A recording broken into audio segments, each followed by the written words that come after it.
What's going on, guys? This is Josh. Welcome to Treksplained. Here we talk about Star Trek and drink. Please like and subscribe after the video if you enjoy it. Now, without further ado, let me Treksplain something to you. The Naked Now is the second episode after the series premiere two-parter of Star Trek The Next Generation. It is the semi-sequel episode to The Naked Time from the original series.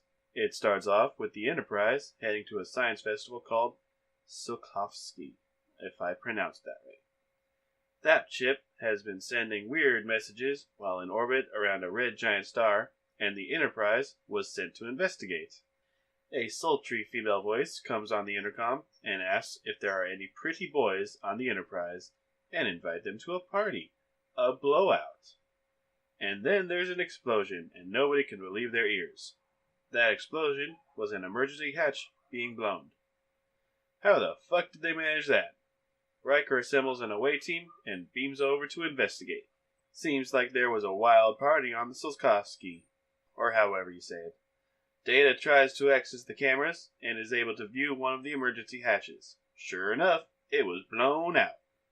Tasha Yar comes over on the intercom and tells Riker that engineering is frozen. Like literally frozen. The Forge enters a room with a lot of naked people. A hypospray sort of sound occurs when LaForge catches one that was in a shower he opened. He catches a person, fully clothed and in the shower. Riker reports back to Picard that everyone is dead, and we get the opening credits. The Enterprise downloads the research records of the Tsiolkovsky, and Picard heads to sickbay. Hey, I think I got the name right that time. Crusher and Troy are analyzing the tricorder readings of the away team. They can't figure out what happened with the other ship. Crusher brings the away team in for scans to make sure they're okay. All seems fine for now. Except LaForge is sweating. Then he yells at Crusher saying it's too hot in there. But then he says it wasn't him. Crusher threw her voice. And then he says he's just kidding. I'm just kidding. Crusher calls the bridge and says LaForge is going to be isolated for now. She doesn't know yet if there is a problem. Riker talks to Data about doing a library research. Some vague memory of his has something to do with someone showering in their clothes. Crusher keeps checking LaForge, but he sits up, takes off his comm badge, and walks out the door. Crusher comes back and is like, "What the fuck?" She calls security and they begin searching for him. LaForge is with young Wesley Crusher in his quarters. He made a model tractor beam, just for fun, and is showing it off. He also made a voice mimic of Captain Picard. Well, there's a couple of story plot points. He likes to play pretend. LaForge touches Wesley briefly, and that subtle hyperspace sound occurs once again. Just like the rattling sound from The Naked Time, the spraying sound signifies whenever someone new is infected by this. Oh wait, we don't know what it is yet. Then LaForge says he's too hot and leaves. Next scene, he's in the observation lounge and Tasha comes in. What the hell, Geordi? She calls for security backup. LaForge touches her and sprays her. She takes him to sickbay and Crusher examines him while Yar talks to Picard. Picard asks if whatever happened on the other ship is happening on the Enterprise now. No tests are showing anything wrong, but Troy suggests intoxication. On the bridge, Data continues to search for a mention of someone showering in their clothes, but there is just too much to look for. Riker is there. Riker, is there any way you can narrow it down? After some discussion, they narrow it down to Enterprise history. Past ships named Enterprise. They stumble on the records of the events of The Naked Time with the Enterprise commanded by James T. Kirk. They send the info to medical. Crusher is overjoyed. Troy walked into her quarters to see Yar trying on her clothes. Hey, hands off! Troy touches Yar's hands and she sprays Troy. Yar leaves and Troy calls Picard about her. In sickbay, Wesley yells out, "Hey Mom, look what I can do!"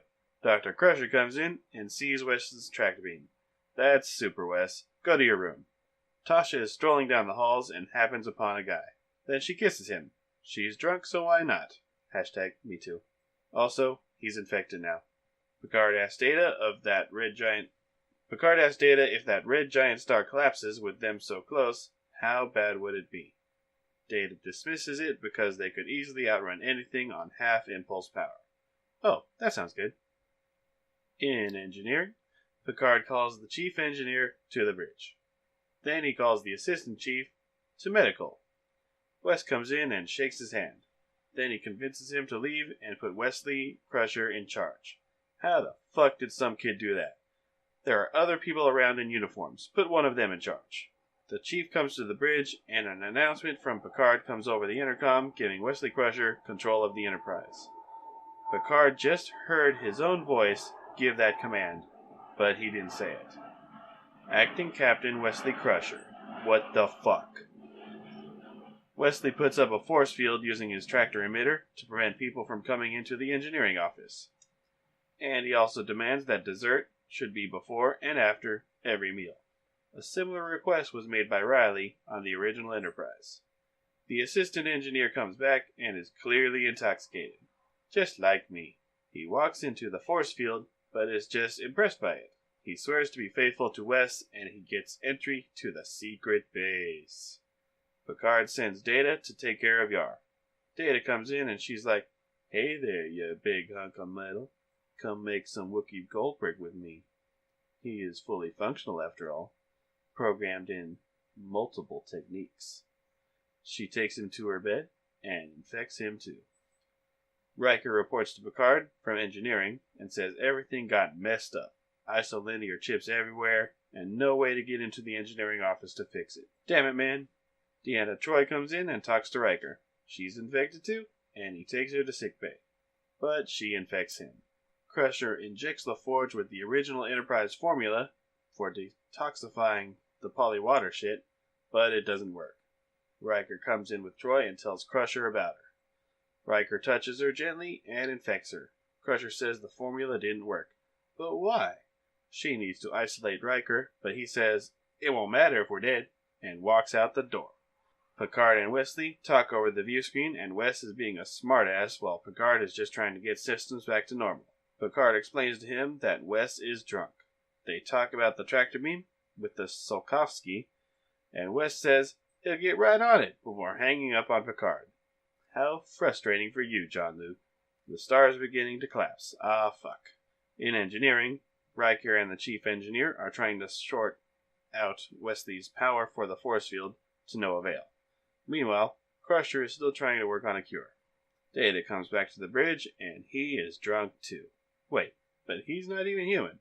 How the fuck? Crusher comes onto the bridge and demands to see Picard in the ready room. Data falls down.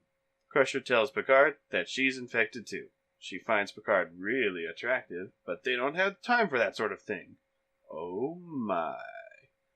And now Picard is infected. The star explodes, and they need to leave, but they still don't have access to everything.